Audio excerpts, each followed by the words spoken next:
Hey folks, John with Complete Technology Solutions, your friend in the computer business. All right, so a couple quick updates for you guys. I know you guys have already read by the description down here what we're going to be doing in this video, and this was for a couple of specific viewers in a couple of the last videos. But I wanted to get a little bit of house cleaning out of the way. The podcast, we were forced to stall one more time. There's some family issues going on, and we wanted to make sure that, you know, family always comes first, guys. I know you guys believe that. I certainly believe that. And hopefully we're all putting out love, that things will come around and everybody will be fine. So I don't want to go into too much detail. That's private, but we'll get into it at some point, I'm sure. So the next thing. So as you can see from the details down here, we're going to be testing a few more of these PepperBall guns. And I tell you, we had to respond to one of the viewers in one of the last ones that went off on a tirade about how these are not guns. We know that. A lot of people do prefer to have a less lethal option. They want to have something to keep in their house next to their nightstand. That's not going to kill somebody, but will definitely help out in a situation where you can just whip it out quick and you don't have to have a permit for them. So they're really cool. That being said, we were sent a really interesting one on this. Everybody wanted an economy version, something that you could afford, because we know the burners and the salt supplies, TCP, they're expensive. We understand that. Check this one out, guys. All right, guys. There's zero doubt that just burnt right into that plastic. So this is, for those who don't know, Stronghold Legend. Time to make a pie. Here we go. What I wanted to do from the first time I opened up that VIC-20 and started banging out programs. All right, guys, so I got approached by a company called Umarex, and this is a fantastic weapon, and you're not going to believe where the price comes in at. So this, what we're talking about right here, is the Umarex T4E HDP 50 caliber PepperBall gun. Now, this is a complete kit. It comes with solid balls, it comes with PepperBalls, it comes with everything except for the C02 cartridges. But these use a standard 12-gram cartridge, which is cool. They come in at under $100, guys. In fact, when I got this one, it came in at $78. And I'm going to throw links down here for you on this. Hopefully the sales will still be going. You can get them cheap. If you guys want to see a lot more of these PepperBall guns, I have gotten requests from several of you guys for some amazing weapons, but they are very expensive. If you guys buy from the links that are down here off of Amazon, it gives me a little bit, helps out the channel and keeps it going. Not to mention the fact that it doesn't cost you any extra to do it. So it's pretty cool. I am going to link my Patreon down there. Just know that if anybody supports me on Patreon, it's all going to buy these so that we can continue giving these awesome videos. And hey, worst case scenario, like and subscribe, hit the bell. That helps me too. So everything we do here helps us, definitely keeps the channel moving forward for you. So let's take a look on Stumpy at this bad boy. Now, the packaging on this, I'm going to tell you, is a little different than what we're used to. So no cool plastic cases and no, you know, awesome stuff that goes with it. It looks like something you buy off the shelf here. But it does give a couple of pretty cool descriptions on here. Like number one, they're going to fire out at 375 feet per second. I'm assuming that's on a brand new cartridge, guys. And of course, as you fire along, it's going to go down. 6-round capacity, 12-gram CO2 cartridge. That's fantastic. That's straight off the shelf. It will fire solids, PepperBalls, and what I really do like is it'll fire the rubber balls. Now, you know we had a couple of problems with the burner with the rubber balls, occasionally not chambering correctly when you're firing. It's almost like they were sticking.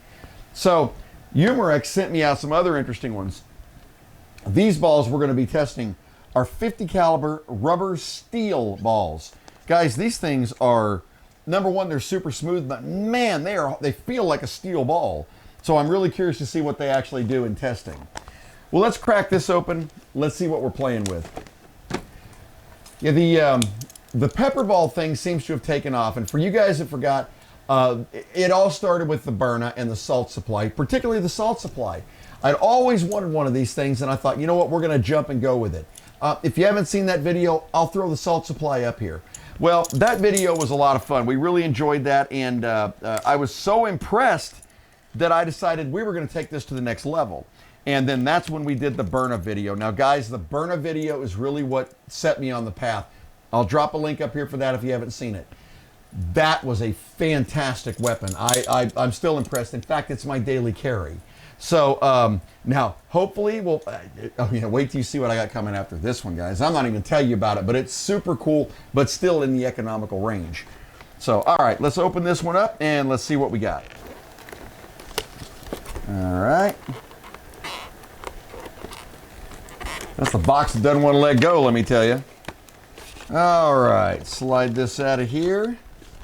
And it looks like the whole thing, oh nice, comes right out. All right, nothing else in the box there.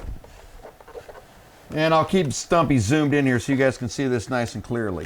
So you got a staple here and a staple here to remove the top.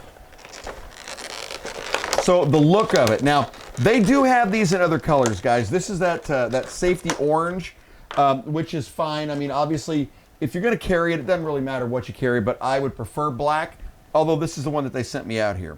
So in the package here, you get what looks like a cleaner for the barrel, which is pretty cool. And that is going to be an Allen key. Now, unlike the Byrna and the salt supply, this does not have a magazine as such. It's got a different way of loading it. We'll go into that here in just a second. And you get yourself a little sticker. That's kind of cool. And here are the pepper balls and the solid balls that this comes with. And as you can see, this is the pepper rounds, and you get this one, which is the solid balls. Now, we're actually going to test this. We all know that the pepper spray rounds are fantastic. We know what they do when they hit. We know the cloud that it creates, and we know how effective they actually are for self-defense. So, for testing today, we are only going to fire these steel balls to see how they actually do. All right, so let's take a look at this. Ooh, all right, I love the weight, guys. This is heavier than a Byrna. Now, if you look at this, you guys have seen that I've got pretty good size hands. That is about the size of a 1911, a Colt 45.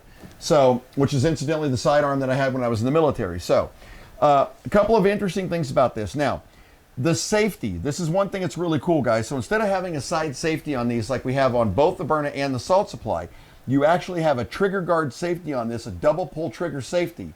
That I do like a lot, and I wish Byrna, if you're listening, Byrna, I wish they would integrate that into that weapon. That would be fantastic. Your cartridges load on the bottom here just like they do on the other one, but in order to access this, you have to use the key. Now, this is one thing I did not like. Now, since the CO2 goes here, obviously the rounds have to load somewhere else. The rounds load here. You pull this forward, lock it in place, and then you load your 6 rounds into this hole and release this lever. All right. Pros and cons of that.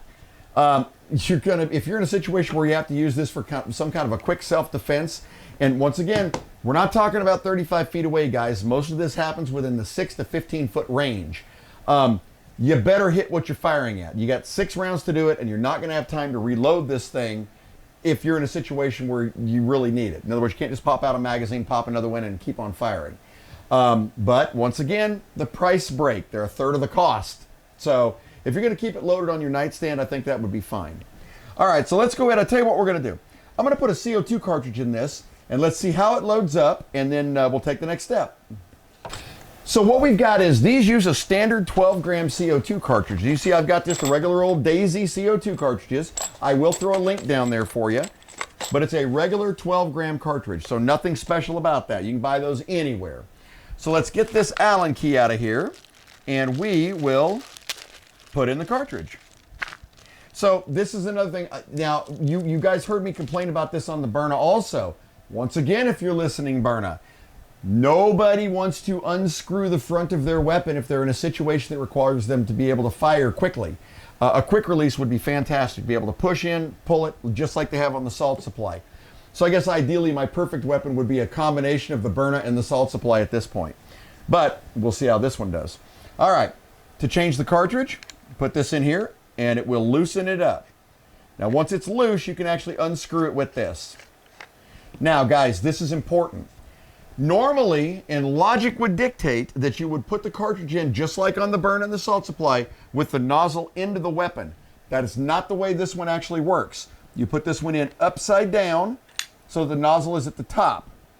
Then you screw on the case, or excuse me, screw on the little guard here, and you snug it down. Now, you don't have to go over tight with this, guys. All right. The next thing you're going to do is go ahead and load the balls in here. Now, before we do that, I want to tell you guys, you'll notice here it says push, and I'm going to try to get Stumpy to zoom in on that. In order to charge this weapon, like right now you can walk around with it all day long without it being charged. In order to charge the weapon, you strike that and that pierces the CO2 cartridge, and then you're ready to fire. So that's what that is. You can literally hold on to it the whole day, not have a problem with it, and you have to hit it with some pretty good force. So here's what we're going to do. I'm going to go ahead and we're going to load up the first 6 balls here, and then we will see.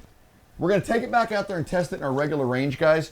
I got a couple good targets to fire at, and we'll see how accurate it is and how well it fires. So just drop the balls in. They slide down. That's 1, 2, 3, 4, 5, and 6. And you can see it's right there. Hit this lever to drop it down and lock it in place. And as you guys can see, you've got a spring here, and you can actually see the ball count that you've got left in there. All right, just like last time, guys, we're going to reposition this camera and aim it down the alley here, and let's see what we can do. Be right back. All right, guys, so just like the last test, as you look down here, right now we're at about 25 feet from the wall, give or take, about 30 back here to the camera. And you see that I've actually got a cone set up. This is really about stopping power. So we know that the rounds will burst when they hit some sort of a cloth. We've gone through those tests.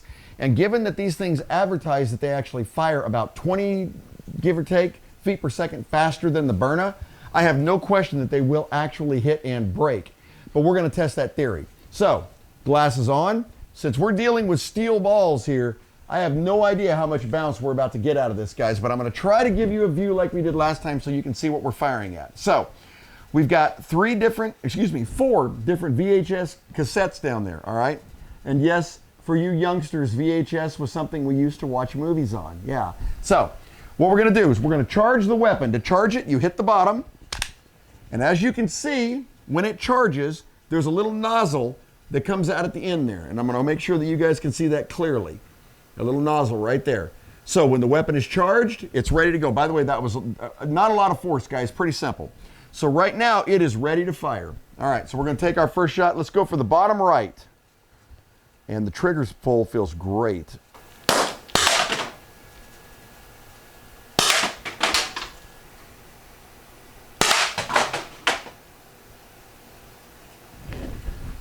And as you can see, the last VHS tape gave up. Nope, it's not getting out. We still got a round left. Hold on a minute.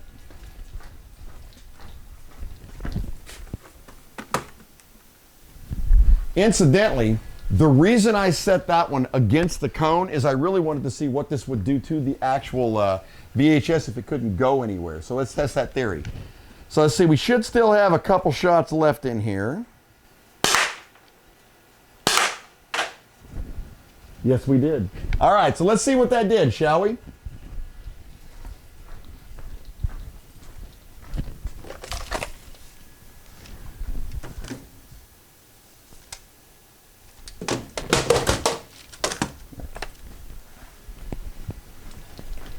All right, guys, so seeing is believing, are we correct? Everybody says that. Look at this. They went completely into that plastic cartridge, busted through the inside of it,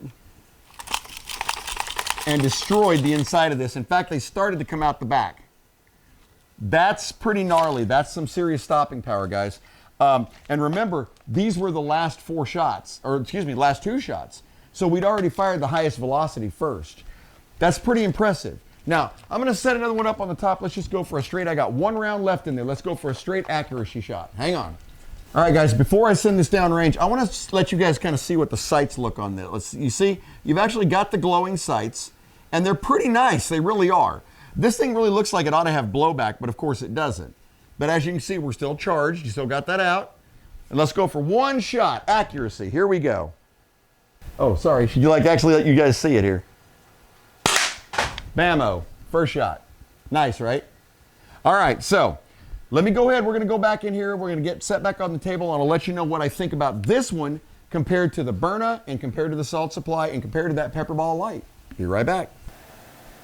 All right, guys, so proof's in the pudding. I mean, really, I didn't know what to expect. When They came in with such a low price, I automatically sort of thought there's just no way this is going to be quality.